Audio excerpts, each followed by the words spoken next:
langsung, maka kita bersama-sama mari saksikan paparan terkait dengan bantuan hidup dasar ataupun basic life support yang akan disampaikan langsung oleh pemateri kita, Dr. Iqbal, dokter instalasi gawat darurat RSUD Ternyot, sekaligus tim dari gawat darurat. Kepada beliau kami persilahkan. Sini dok, mau upload sendiri kah? Share screen yang di sini. Ini yang ini. Silakan duduk. Ini boleh di-mute dulu.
Oke.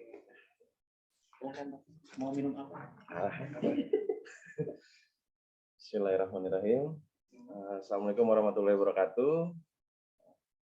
Yang terhormat pada Ketua Panitia untuk acara apa nih? Orientasi peserta didik. Orientasi peserta didik di Atmaria Taiwana. Kemudian yang terhormat juga kepada Bapak Direktur Yat Taiwana. Terus kemudian yang saya banggakan kepada mahasiswa Yat Taiwana yang tidak bisa saya sebutkan satu namanya. Perkenalkan, nama saya Dr. Iqbal. Saya adalah dokter IGD RSUD Haji Darmo sekaligus tim BHD. Pada siang hari ini izinkan saya untuk memaparkan materi yang berhubungan dengan bantuan hidup dasar. Sebagaimana kita ketahui bahwa ini adalah standar kita sebagai tenaga kesehatan untuk bisa mengetahui hingga kita bisa memahami, karena ini berhubungan dengan waktu. Jadi artinya kita harus bisa secepat mungkin dan sesegera mungkin melakukan tindakan terkait dengan bantuan hidup dasar. Nah, apalagi pada saat ini adalah era pandemi ya, wabah COVID, jadi kita harus bisa menyesuaikan. Mungkin BHD sebelum COVID dan pada saat sekarang COVID ya sangat berbeda. Mungkin ada beberapa penyesuaian terkait kita sebagai penolong untuk menyesuaikan langkah-langkah ya apa yang harus kita lakukan pada saat kita melakukan tindakan. Mungkin langsung saja ya. Nah ini yang pertama kita harus bisa mengetahui. Jadi langkah-langkah apa saja yang harus bisa kita lakukan dan kemudian kita tidak boleh melompati atau melewati dari langkah satu ke langkah selanjutnya karena ini hubungannya dengan rantai.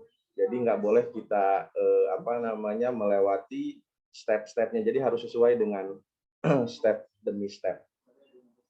Nah ini adalah perbedaan antara bantuan hidup dasar di rumah sakit dan di luar rumah sakit. Mungkin nanti akan saya jelaskan lebih detail di slide selanjutnya. Mungkin perbedaan dan perbedaan-perbedaannya. Nah ini semenjak wabah COVID, semenjak pandemi, kita harus memodifikasi atau menyesuaikan teknik resusitasi yang kita lakukan agar kita sebagai penolong ya tidak juga tertular terhadap penyakit-penyakit yang diderita oleh pasien. Jadi kita juga harus mementingkan keselamatan diri sendiri dulu, baru kita bisa melakukan tindakan untuk menyelamatkan pasien. Nah, kan permasalahan yang selama ini kita hadapi adalah BHD ini tidak lepas dari tindakan ya. Tindakannya itu, semua tindakan BHD adalah tindakan yang menimbulkan aerosol.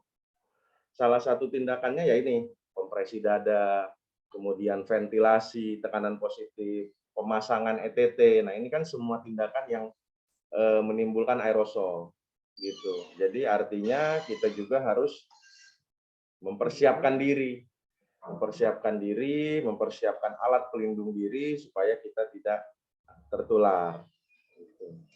Nah, biasanya tim resusitasi itu pada saat kita menemui pasien dengan henti jantung, henti napas itu biasanya 4-5 orang. Tapi pada saat pandemi kita kurangi.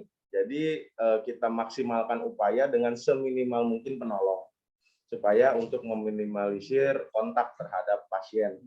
Apalagi terhadap pasien-pasien di rumah sakit yang sudah positif COVID.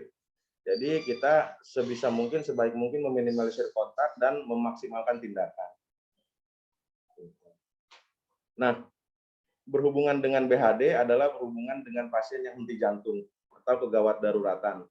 Jadi henti jantung itu sebagaimana kita ketahui bahwa dalam 1 menit itu bisa 2.000 kematian sedunia.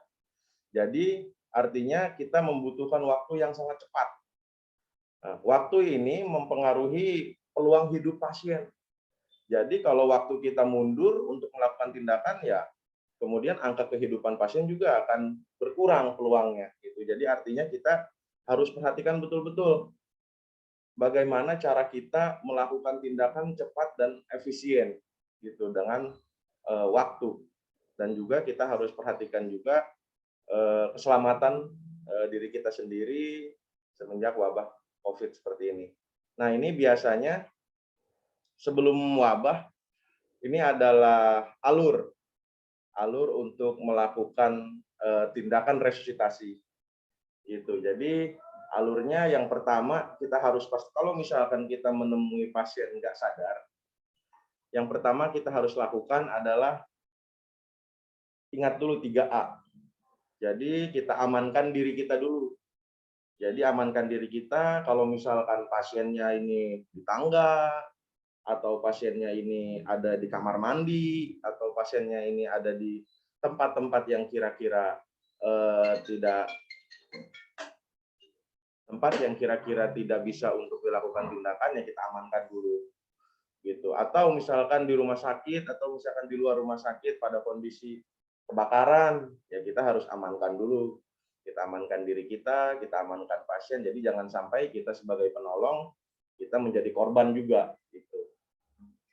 Kemudian apabila kita sudah mengamankan, kedua kita lakukan cek respon. Jadi kalau misalkan kita sudah amankan, kita harus pastikan. Jadi pasien ini nggak sadar beneran, atau tertidur, atau pingsan, atau bagaimana. Jadi kita harus cek respon. Nah, biasanya cek respon itu kita dengan tepuk aja. Kita dengan tepuk bahu, misalkan kita sambil panggil namanya, kalau laki-laki ya panggil bapak, Pak, sambil kita tepuk. Kalau misalkan nggak ada respon juga, boleh kita rangsang nyeri. Nah, di dalam tubuh ini, di dalam tubuh kita, organ tubuh yang paling nyeri ketika kita rangsang adalah di bagian sternum. Di bagian sternum atau di bagian di sini, di sela antara hidung dan mata. Nah, itu biasanya bagian yang paling nyeri. Artinya harapan kita adalah ketika kita melakukan rangsang nyeri, pasien ini harus ada respon. Gitu. Jadi kalau misalkan setelah kita lakukan cek respon nggak ada respon, terus kemudian kita rangsang nyeri juga, ternyata dia nggak ada respon sama sekali dengan gerakan, artinya pasien ini henti napas, henti jantung. Jadi kita harus segera minta pertolongan. Jadi setelah kita memastikan bahwa pasien ini tidak sadar karena henti nafas, henti jantung, kemudian kita langsung minta pertolongan. Gitu. Nah, setelah kita minta pertolongan ke orang untuk panggil ambulan atau panggil kegawat daruratan, kemudian kita langsung lakukan kompresi dada. Langsung kita lakukan kompresi dada tanpa ventilasi. Kalau misalkan kita sendiri, gitu. Jadi sampai ada bantuan datang, kita lakukan kompresi dada dengan cepat dan kuat. Gitu. Nah, ini biasanya ini alur untuk pasien-pasien untuk kasus kondisi yang sebelum pandemi. Jadi seperti ini alurnya, gitu. Nanti sampai ke rumah sakit, nah bisa kita lakukan pemasangan AED, atau kalau misalkan di rumah sakit nggak ada AED, kita pasang monitor gitu untuk menentukan iramanya seperti apa, untuk melakukan tindak lebih lanjutnya seperti apa, gitu. Nah, kemudian pada saat pandemi kita merubah. Jadi kita rubah tindakan yang biasa kita lakukan pada saat sebelum pandemi dan setelah pandemi. Jadi yang pertama, ketika kita menemui pasien nggak sadar, mungkin di jalan atau mungkin di rumah sakit, yang kita status penyakitnya kita belum tahu, kita anggap itu COVID sampai terbukti bukan. Jadi ketika kita menemui pasien di jalan, kalau misalkan kita mau menolong, kita harus pastikan diri kita dulu menggunakan APD. Gitu. Minimal kita menggunakan masker dan menggunakan sarung tangan. Gitu. Kemudian apabila ingin mengamankan, ya pastikan juga pasiennya menggunakan penutup mulut. Penutup mulut dan hidung. Kalau ada masker, ya kita pakaikan masker. Kalau misalkan tidak ada masker, ya mungkin yang ada handuk, ya tutup dengan handuk, atau ada kain, ya tutup dengan kain. Nah, kemudian baru kita menentukan yang tadi saya bilang cek respon, terus kemudian kalau tidak ada respon panggil bantuan, kalau misalkan sambil panggil bantuan kita melakukan kompresi tanpa menggunakan ventilasi. Nah, kompresi yang kuat dan cepat itu kita harus kecepatannya itu 100 sampai 120 kali per menit.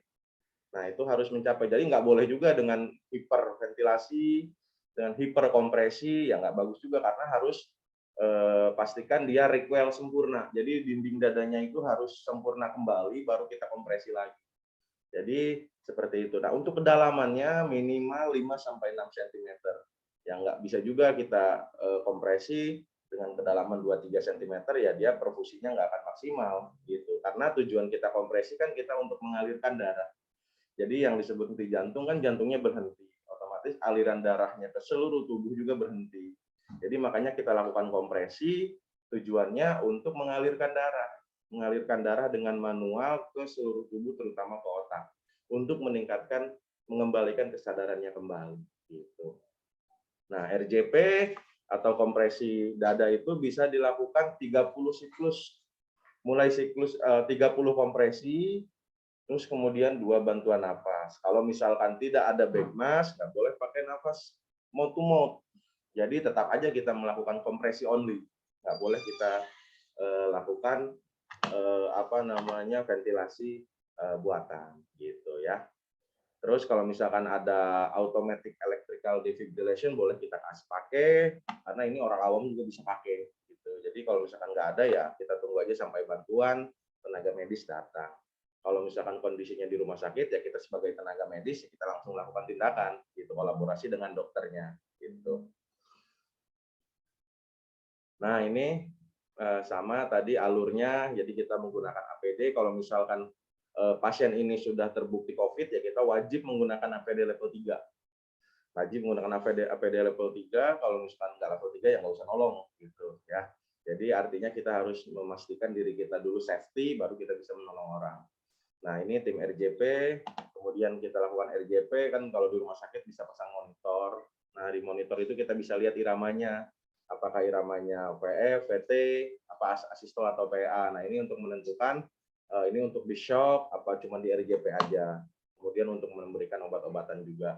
Ya, mungkin ini sambil dipelajari lebih lanjut karena ini biasanya kolaborasi dengan dokter gitu ya. Jadi kita cukup mengetahui pasien ini henti napas, henti jantung, kapan kita lakukan RJP, kapan kita berhenti RJP gitu ya. Nah, ini prinsip umum untuk resusitasi pada pasien COVID, biasanya yang tadi yang saya bilang, kurangi paparan penolong. Jadi semaksimal mungkin penolongnya harus efisien. Jadi nggak boleh terlalu banyak, nggak boleh dikelilingin sama nakes-nakes gitu, karena ini berhubungan dengan penularan gitu. Jadi kita memastikan kemudian aerosol kalau bisa kita kurangin gitu ya. Terus kemudian untuk kita melanjutkan resusitasi itu kita pastikan dulu penyakitnya. Apakah pasien ini memiliki angka hidupnya itu lebih besar, apakah untuk angka harapan hidupnya kecil, misalkan pada pasien-pasien yang sudah terminal. Nah, biasanya kan kita bisa komunikasikan dengan keluarga untuk dilakukannya DNR atau do not resuscitation, jadi nggak bisa kita lakukan RJP. Gitu. Nah, ini kita lakukan gunakan pemberian pemasangan APD, kemudian batasi jumlah personel, terus pertimbangkan menggunakan RJP mekanik. Tapi di Aji Darmo sampai saat ini sih belum ada RJP mekanik, jadi kita masih melakukan RJP manual dengan menggunakan tangan gitu. Nah, jadi kalau misalkan ada pergantian penolong, kita harus komunikasi dulu ke penolong selanjutnya. Jadi kalau misalkan pasien ini memang terbukti COVID, ya kita komunikasi dengan penolong yang selanjutnya, bahwa pastikan penolong selanjutnya sudah tahu bahwa yang dia tolong itu adalah pasien yang terkonfirmasi COVID. Jadi jangan sampai nanti ketika penolong yang baru datang, kita nggak kasih tahu, akhirnya dia nggak tahu ini COVID, ya bisa tertular. Gitu. Nah, ini namanya RJP mekanik. Jadi dia menggunakan mesin untuk mengkompresi dada. Ini di Aji Darmo nggak ada, tapi kalau ada ya lebih bagus sebenarnya, karena dia lebih akurat untuk pemberian tekanan dan kecepatannya. Gitu. Nah, ini untuk meminimalisir aerosol, biasanya kita berikan penyaring HEPA. Terus kemudian apabila ingin dilakukan intubasi, kita lakukan intubasi dengan pipa ETT-nya dengan cuff ya. Terus kemudian kalau bisa ini yang tugas intubasi.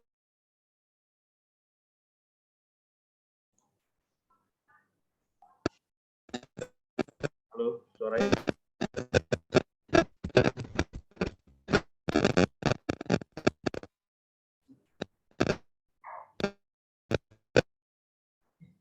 Halo. Ada suara saya nggak?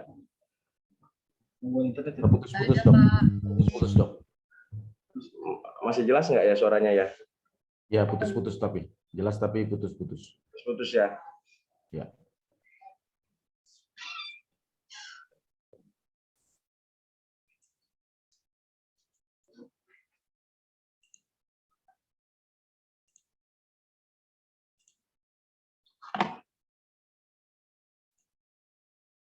Halo, jelas?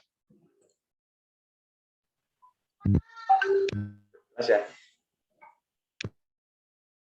Nanti kalau misalkan dalam pemaparan ada yang mau ditanyakan, nanti ditanyakan di akhir ya. Nanti kita selesaikan, terus kemudian nanti kalau ada pertanyaan, mangga boleh ditanyakan. Ya. Nah, lanjutkan ya. Jadi tadi pertimbangan kelayakan ya. Jadi kita harus pastikan penyakit ini penyakit yang bisa angka harapan hidupnya besar apa enggak. Kalau misalkan angka harapan hidupnya besar, ya kita lakukan semaksimal mungkin. Kalau misalkan angka harapan hidupnya kecil, kita komunikasi ke keluarganya, gitu ya. Nah, ini untuk penolong awam. Jadi penolong awam ini sebenarnya bisa juga untuk melakukan tindakan ya. Jadi ketika ada pasien tidak sadar, terus kemudian ada orang awam yang ingin menolong, ya tadi prinsipnya yaitu pastikan bahwa kita memakai masker, kemudian orang yang nggak sadar juga pastikan memakai masker atau ada penutup mulut dengan hidung. Nah, ini untuk orang dewasa, jadi penolong awam itu boleh melakukan RJP asalkan tadi dengan kecepatan yang 100 sampai 120 kali per menit, terus kemudian dengan kedalamannya 5 sampai 6 cm. Gitu. Apalagi orang dewasanya ini adalah satu rumah dengan korban. Jadi misalkan dalam satu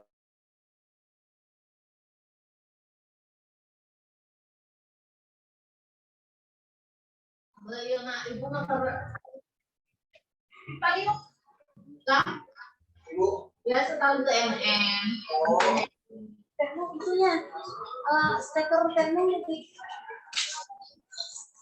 Nah ini untuk anak, ya kan anak juga sering ya. Jadi pada anak juga sering kita menemukan kondisi yang mesti napas di jantung, terus kemudian kita lakukan tindakan dengan sama dengan kompresi dan ventilasi dari ini boleh mulut ke mulut asalkan dengan satu rumah yang memiliki penyakit yang sama gitu.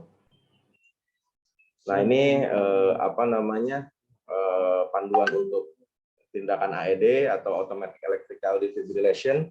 Ya, ini sama sih, cuman enaknya ini dia ada pemandunya di monitor. Jadi kita ketika kita harus shock ya dia bakal shock sendiri gitu. Nah ini biasanya kalau di rumah sakit kalau misalkan kita menemui pasien-pasien yang kira-kiranya ini bakal ada penurunan kesadaran atau bisa henti nafas di jantung, kita harus komunikasi dulu ke keluarganya. Jadi kita harus komunikasikan kondisinya berat, bisa meninggal dunia sewaktu-waktu, kemudian apabila terjadi henti nafas di jantung kita izin untuk melakukan tindakan kompresi. Itu kalau misalkan keluarganya setuju ya kita lakukan, kalau nggak setuju ya berarti kan kita tidak lakukan tindakan gitu ya. Jadi kalau misalkan mau melakukan tindakan kalau bisa di ruang bertekanan negatif gitu supaya untuk meminimalisir aerosol. Kemudian kita jangan lupa tutup pintu. Biasanya sih kalau di rumah sakit kita lakukan tindakannya di ruang isolasi untuk pasien-pasien yang COVID atau kalau yang non COVID di ruang RR ya, di resusitasi. Dokter, materinya belum ini ya dok? Belum muncul. Apanya? Materinya hilang. Materinya hilang. Jaringan mereka kita kan Materinya ada sih. ini ada kan di sini ada nggak? Kita tampil nggak? Tadi aku Bentar ya. Iya dokter ada. Iya dokternya ada, tapi ini nggak tampil. Padahal ini Barusan Kayaknya aja ya? tidak muncul ya dok ya. coba dok ulang. Barusan aja ya?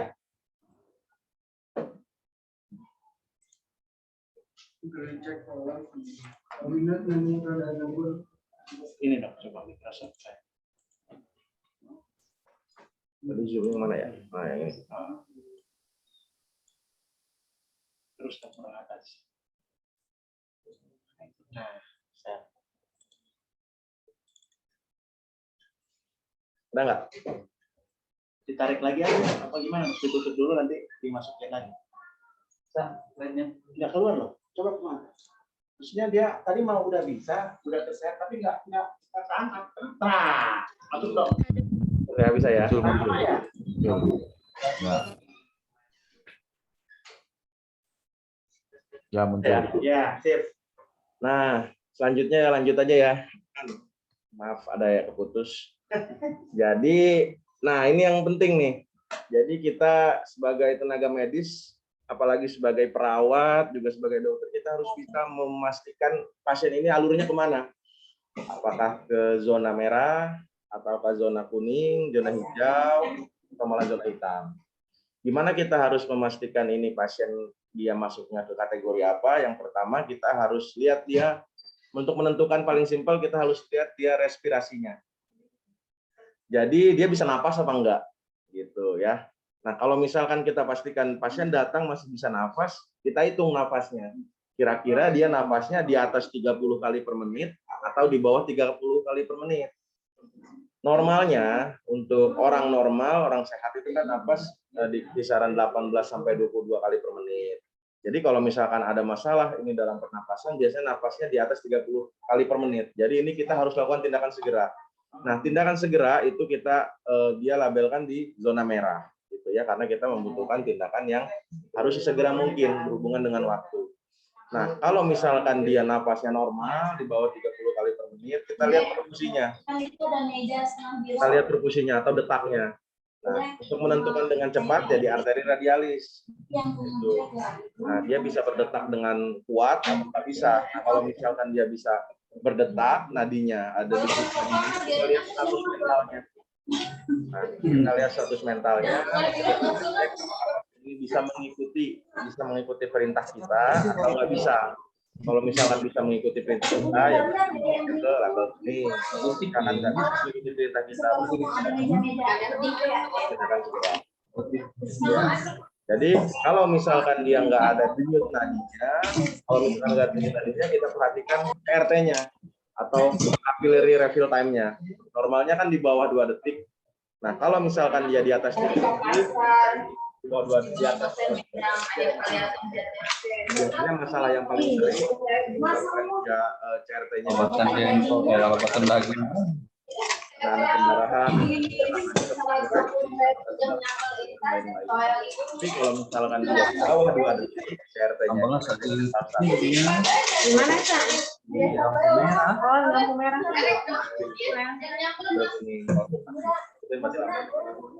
kalau misalkan dia bisa masalah di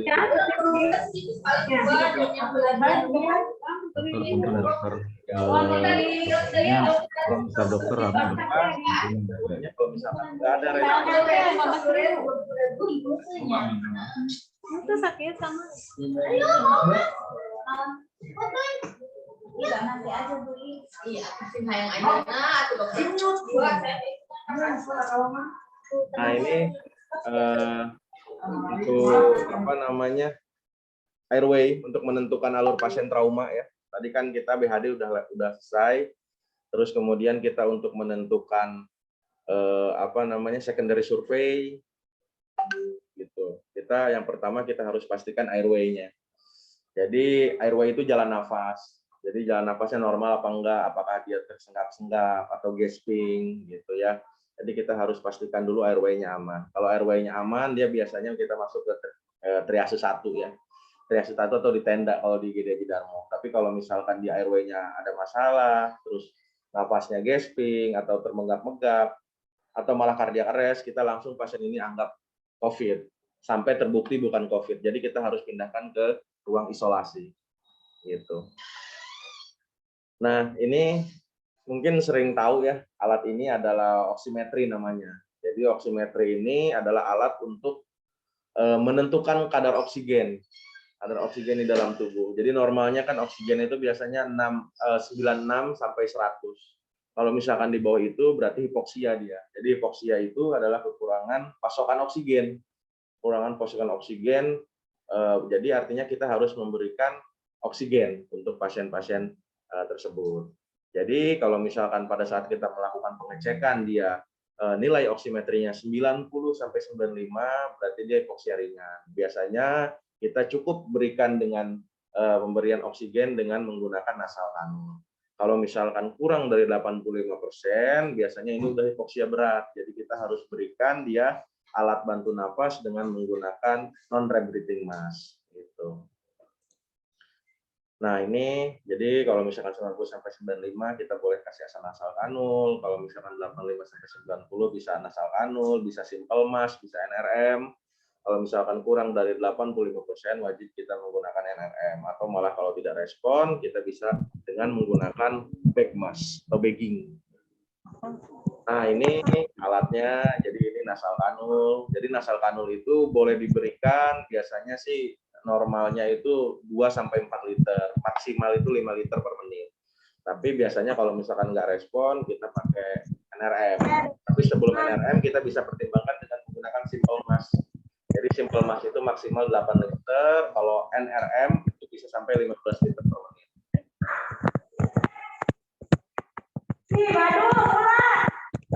Ini apa namanya ambu bag-nya. Jadi kalau misalkan dia nggak respon dengan menggunakan NRM, kita bisa menggunakan ambu bag. Nah, ini selanjutnya kita ke materi primary survey. Jadi primary survey itu kita harus bisa mengetahui kelainan dari A, B, C, D, E ini.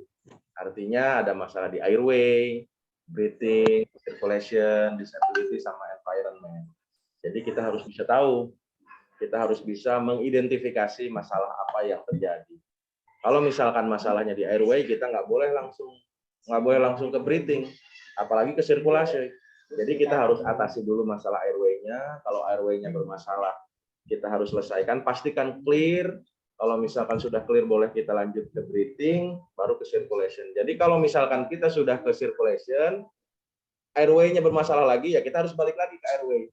Jadi nggak bisa kita sudah selesai ke circulation, kita nggak boleh ke disability. Jadi kalau ada masalah di airway, walaupun udah clear, terus kemudian pada saat lakukan tindakan yang lain ternyata airway-nya bermasalah lagi, kita balik lagi ke airway. gitu ya. Jadi masalah utamanya itu pastikan dulu RW-nya clear, baru ke yang lain. Nah, untuk menilai RW itu biasanya kan masalah RW itu yang paling sering itu disebabkan karena kecelakaan lalu lintas, tenggelam, terus ada trauma servikal gitu, atau ada tertimpa beban berat, biasanya tertimpa reruntuhan, tertimpa pohon. Nah, kita harus pastikan RW-nya clear. Nah, kita harus posisikan pasien ini trauma servikal sampai terbukti bukan. Jadi untuk memastikannya, untuk meminimalisirnya, yaitu kita menggunakan collar neck. Jadi semua pasien yang trauma, kecelakaan atau tenggelam atau tertimpa reruntuhan, nah kita harus langsung pasang collar neck sampai terbukti pada saat hasil pemeriksaan dokter kita terbukti adanya trauma. Nah, terus kemudian, nah kalau misalkan di airway ada masalah kan salah satunya itu ada gargling, terus itu kan biasanya ada darah, air, udara, atau belakang. Nah kita harus segera. Nah salah satunya kalau misalkan ada masalah di airway karena adanya darah atau adanya air, nah kita harus langsung suction. Kita suction sambil saturasi kita pantau. Nah terus kalau misalkan dia ada lidah yang terdorong ke belakang, kita langsung menggunakan orofaringeal airway. Ya. Nah ini untuk tindakan definitifnya, tindakan itu harus dilakukan ETT atau Biasalah. menggunakan endotracheal tube. Kalau mau balik. Nah jadi ini Malam tindakan mingguan. yang definitif. Jadi harus terpasang. Ya. Gitu biasanya ini kolaborasi dengan dokter jaga. Nah terus, nah ini contoh untuk trauma servikal. Nah biasanya di sini ada fraktur-fraktur. Nah ini sangat bahaya sekali kalau kita lakukan manajemen airway-nya dengan menggunakan tindakan. Nah seperti ini kan ada tindakan head till chin lift, ada tindakan jaw thrust. Jadi untuk pasien-pasien yang masalah airway-nya dengan trauma servikal, kita nggak boleh melakukan tindakan head till chin lift karena ini memperberat kondisi. Gitu ya, yang diperbolehkan hanya menggunakan jaw thrust saja untuk membuka jalan nafas. Ya, apabila airway-nya sudah clear, saturasi oksigennya sudah bagus, kita cek breathing-nya. Nah, ini breathing ini berhubungan dengan nafas. Apakah nafasnya cepat lajunya? Kan normalnya tadi kan 20 kali, kok nafasnya ini kok lebih dari 30 kali. Berarti artinya pernafasannya ini ada masalah gitu. Nah, kita harus bisa identifikasi. Nah, identifikasinya salah satunya sebelum kita lakukan tindakan ronsen dan lain-lain, kita harus palpasi, perkusi, auskultasi gitu ya. Jadi biasanya pada saat perkusi, apakah dia hipersonor, apakah dia redup. Nah, berarti kan kalau misalkan redup kita anggap dia ada hematotoraks. Kalau misalkan sonor dia misalkan ada pneumotoraks dan lain-lain gitu ya. Nah, pada saat auskultasi juga kita bisa identifikasi. Nah, ini masalah-masalah yang paling sering biasanya pada kecelakaan lalu lintas yang menyebabkan masalah di breathing adalah hematotoraks atau pneumotoraks biasanya. Bisa hingga tension pneumotoraks. Nah, biasanya di IGD tindakan pertama kalau kita udah bisa mengidentifikasi, kita bisa lakukan tes tube. Jadi kita lakukan penusukan dengan buket yang paling besar setelah ICA kedua di linea midclavicula. Jadi tujuannya untuk mengeluarkan udara yang ada di dalam paru-paru yang menyebabkan kesesakan. Nah, ini contohnya nih tension pneumotoraks. Nah, ini selain dengan menggunakan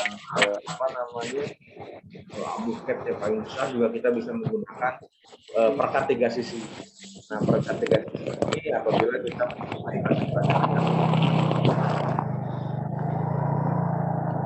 yang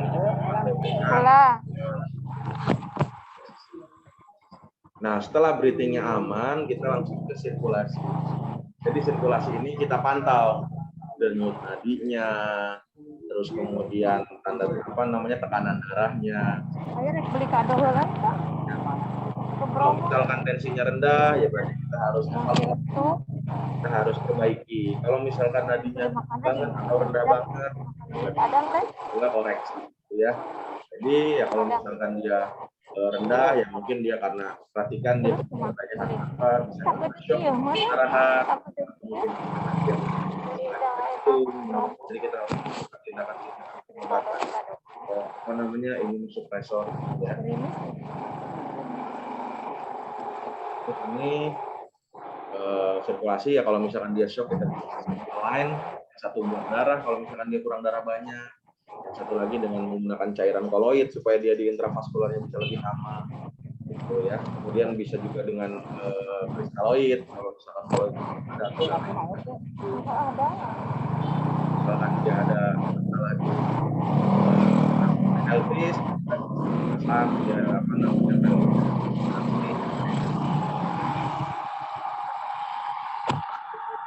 kalau misalkan di sirkulasinya udah aman, tensinya sudah normal, nadinya normal, terus bagus, normal. Tapi itu kita lakukan cek kesadarannya, jadi status neurologisnya, kita cek kesadarannya, kita lihat mobilnya, itu apa enggak, terus ada naturalisasi apa enggak. Gitu.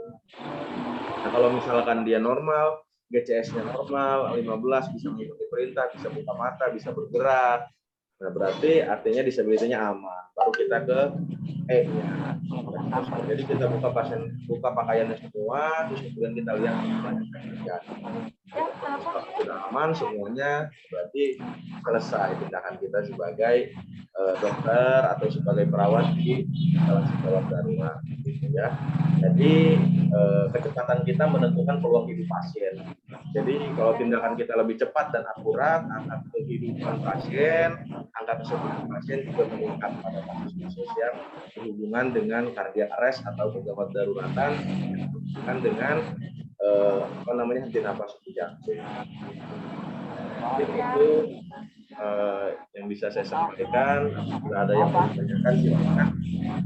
Liurnya habis ya. Lumayan aja ya.